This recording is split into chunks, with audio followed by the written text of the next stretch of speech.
ইরানের বর্তমান সরকার নড়বড়ে ও দুর্বল হয়ে পড়েছে বলে প্রেসিডেন্ট ডোনাল্ড ট্রাম্পকে জানিয়েছেন মার্কিন গোয়েন্দারা। মঙ্গলবার এক প্রতিবেদনে এই তথ্য জানিয়েছে নিউ ইয়র্ক টাইমস। এই অবস্থায় ইরান সরকারের সম্ভাব্য পতনের মুখে তুর্কি সীমান্তে বড় ধরনের শরণার্থী স্রোত ঠেকাতে একটি বাফার জোন বা নিরাপদ অঞ্চল গড়ে তোলার পরিকল্পনা করছে তুরস্ক। তুর্কি উচ্চপদস্থ কর্মকর্তাদের বরাতে মিডল ইস্ট আই জানিয়েছে, মার্কিন সামরিক হস্তক্ষেপ বা দেশটিতে চলমান অস্থিরতার ফলে উদ্ভূত পরিস্থিতি সামাল দিতেই ইরান সীমান্তের ওপারেই একটি সুরক্ষা বলয় তৈরির প্রস্তুতি নিচ্ছে তুর্কি প্রশাসন। গেল বৃহস্পতিবার তুরস্কের পররাষ্ট্র মন্ত্রণালয়ের শীর্ষ কর্মকর্তারা সংসদ সদস্যদের এক রুদ্ধদ্বার বৈঠকে এই পরিকল্পনার কথা জানান।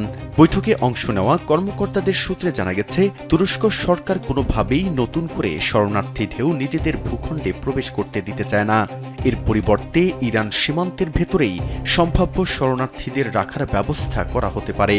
তুরস্কের প্রতিরক্ষা মন্ত্রণালয় জানিয়েছে, তারা ইতোমধ্যে ইরানের সাথে ৫৬০ কিলোমিটার সীমান্তে নিরাপত্তা ব্যবস্থা জোরদার করেছে।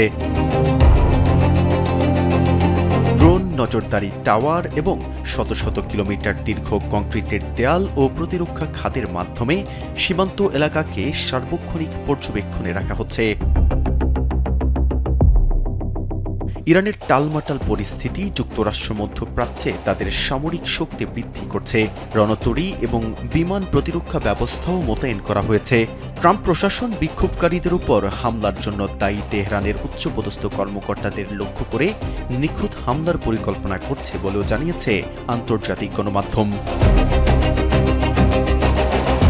এই অবস্থায় তুরস্কের পররাষ্ট্রমন্ত্রী হাকান ফিদান ইরানের অভ্যন্তরীণ বিষয়ে বিদেশি হস্তক্ষেপের বিরোধিতা করেছেন। তিনি কূটনৈতিক উপায়ে সংকট সমাধানের আহ্বান জানিয়েছেন। আঙ্কারা অতীতে ইরাক ও সিরিয়া যুদ্ধের ফলে সৃষ্ট শরণার্থী সংকটের তিক্ত অভিজ্ঞতা থেকে এবার আগেভাগেই কঠোর অবস্থান নিয়েছে।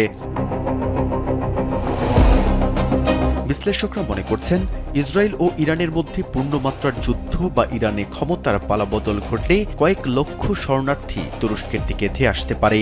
আঙ্কারা পরিষ্কার করে দিয়েছে, আগের মতো উন্মুক্ত দুয়ার নীতি তারা আর অনুসরণ করবে না। মেহেদী হাসান, কালবেলা।